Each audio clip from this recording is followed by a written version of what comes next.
எகிப்தின் மம்மியும் இமை திறக்கும். இவள் கொஞ்சம் சிரித்தால் அது உயிர் பிழைக்கும்.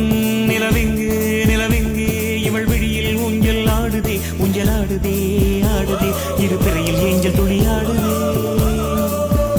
இவள் காதோரம் மாநாடு பூக்கள் கூட்டம் போடுதே. எட்டி பிடிக்க கட்டி இழுக்க மின்னல் வடமும் பிடித்து வலை வீசுதே.